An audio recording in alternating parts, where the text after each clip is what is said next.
So we meet again. This time I thought we would do post gym because we always seem to meet first thing in the morning and I'm eating, well, the same breakfast every single day. So you probably get an idea of what breakfast I eat. So today was a momentous day, awesome day, really, really excited. Today was the first day I actually tried doing legs. I went on the safer side and I decided to do front squats rather than back squats, simply because front squats are more quad dominant, so less pressure on the hamstrings just to feel it out. And to be honest, like I felt absolutely no pressure or strain in the hamstring. So I was really, really, really, really happy. For anyone who asks, why do I squat rather than leg press and hack squat? And the truth is, I'm not a big fan of machines in general. One, because often the safety is just way too high. So I can't actually get full range of motion. I can't get the depth. They have their place, and I do use them on occasion, but first and foremost I will always squat, front and back squat every single week, not just for strength purposes but simply because I feel like in terms of muscle fiber activation, if I can squat, I feel like that works my legs the best and gets the best results compared to doing a leg press or something like that. And also a lot of the time people involuntarily like cheat when it comes to something like a leg press. They may put their hands on their knees, they may bounce off of your chest because, depending on where you slide your knees down, you can use the momentum of breathing, etc., in a way to get the legs to bounce out of the hole.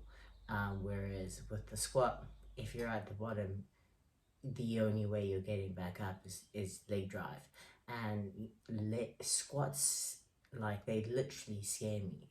Like, the number of times I'm like, fuck, can I do this? Can I get out of the hole? When the weight's getting heavier and heavier, and I'm just like, shit, like, can I do this? And squats are one of the hardest movements for me personally. Like the deadlift, okay, cool. If I can't pick it up, I can't pick it up. The bench, I suppose it is scary in the fact that it could get stuck on my chest, but someone can pull it off of me, kind of thing. But a squat, like if you're at the fucking bottom, yeah, you either toss the bar, which you need to be able to do safely. So I do feel learning how to toss the bar is important, but the goal is to stand up with that bar. And when it's getting fucking heavy or you're doing a number of reps and you're reaching that point of fatigue, the only way you're getting up is fucking standing. And when the goal is depth and full range of motion, that gets hard quick. So the goal was I skipped, even though I didn't do leg press last week, not leg press, squats last week, I decided to jump straight into 4 of 4 just because it's easier to keep up track of everything and keep everything in the same time frame for hitting my PBs and seeing where my 1 rep maxes are. So I did 4 of 4 on the front squat. Started with 70 because I had been doing some cleans prior to that. So my first working weight warm-up set was 70 kilograms. Then I did 85, and then I did 95. And the goal had been to do 95, but they felt really, really good. So I treated the 95 as my first working set, but I did go up to 97.5. And then I did 3 working sets on 97.5 for 4. I take really long rests between the sets, but that's just because I want to make sure I'm as strong as possible. So you know, 3, 4, 5 minutes is absolutely fine when I'm working with these heavy loads. And yeah, again, like I mentioned the other day with deadlifts, because I'm working on strengthening every single part of my body, I minimize using assistance. So right now in this part of the strength phase, I am not using a belt and I am not using knee sleeves. If you can, I would suggest doing the same. If you got a precursor to injuries, if you're not too sure, you can potentially use knee sleeves or a belt, one or the other. I would not suggest using both, but if you possibly can, I would suggest go raw, even if it means dropping back on the weight slightly, because like right now I feel like developing and strengthening all the muscle fibers and all the supporting and accessory muscles is such an imperative part of the strength phase. So I definitely go as raw for as long as possible. Yes, so really happy with the squats today. A couple of key points with the front squat is obviously I hold it like this. You can obviously hold it like that if mobility is an issue, but I find if you're holding it more of in a bodybuilding stance, you're limited because there's that possibility of the bar sliding. I find when I'm holding the bar kind of like that or in a zombie kind of stance, I'm really limited by the fact that it's far easier to drop your arms. Whereas if you're in this position, the chances are less likely. You can obviously K forward, drop your elbows. So make sure you keep your chest nice and high, your elbows nice and high, and then drop into the hole, controlled. I'll probably do a home video when I squat at home, and run through some more of the cues that I use for front and back squats. I don't have a microphone, so training and speaking at the public gym isn't as feasible as possible. Anyway, so I squatted, really happy with that. And the other day I didn't do a YouTube video, but I did do dips, and I was really happy with my dips. I managed 4 sets of 4 reps at 60 kilograms, which is a huge move up in strength for me. The goal had been about 58 kilograms, so for me to jump to 60, I was really happy with. And another thing that I discovered, because I've only been doing weighted dips for a few weeks now, is I've been using kettlebells. Bad idea. Now I understand why everyone used plates.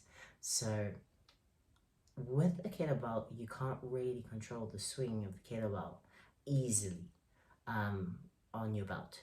But if you use the plates and you hook them into your belt, and then you stop the momentum of the plates swinging back and forth by squeezing them between your knees or your feet, depending on where the plates land, that really helps to stabilize the movement, which means you can go heavier. Ta-da! Because obviously you're not having to take into consideration the swinging of the plates, or sorry, not the plates or the kettlebells back and forth whilst trying to go down and up. So instead of kind of like that movement whilst trying to go down and up, you're literally just having to go down and up, which meant I could go heavier, and that's why I actually went heavier than I had originally planned. So that was another little gem of discovery regarding dips. Yes, so I went up to 60 kilograms for 4 reps for 4 sets. I'll juxtapose the videos of me doing it here or somewhere. And then I thought, lastly, for today, I would just discuss what I eat post-workout and when I get home. So after gym, I will have a quick snack of protein, at the moment I'm loving these. No, I'm not sponsored by any of them or anything like that. But I either have a yogurt or a protein pudding. So round about 20 grams of protein, a little bit of carbs. So it's more like a snack than an actual meal because it's so small and not very filling, I find. But it's enough to hold me over because obviously I'm having to cycle home, which can be between 40 to 60 minutes before I actually get home. And sometimes I'm just truly fucked after gym, so I need that little bit of energy to get me home.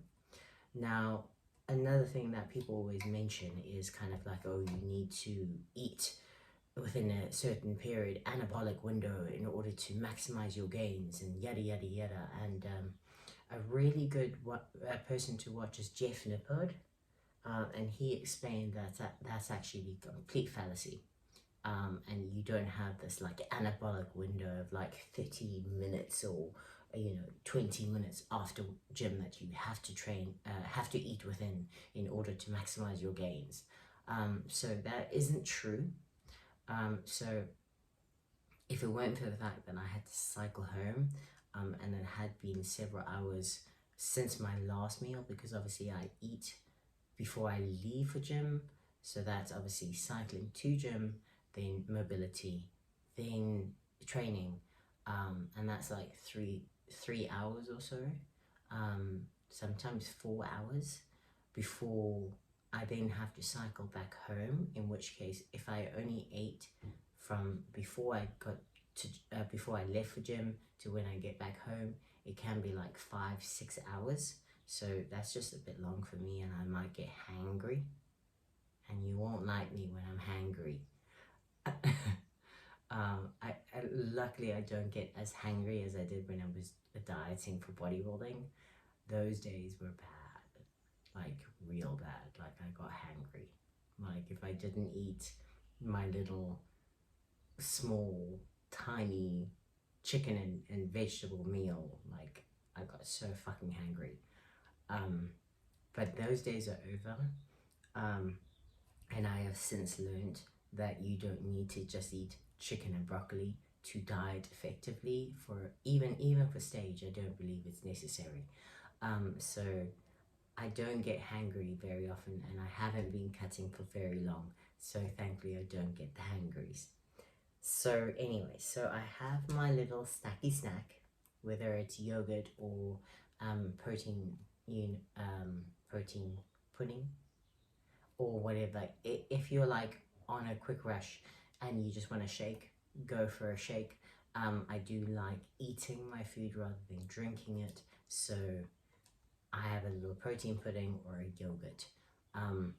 Then I get home and I sit down to one of my favorite meals, and probably one that most people quizzically do not understand or would like, which is why I don't often show my meals, because I think I have such an acquired taste when it comes to meals that people would look at me weird, because I'm that person who puts tuna and banana together, and tuna and grapes. And here I have eggs and rice.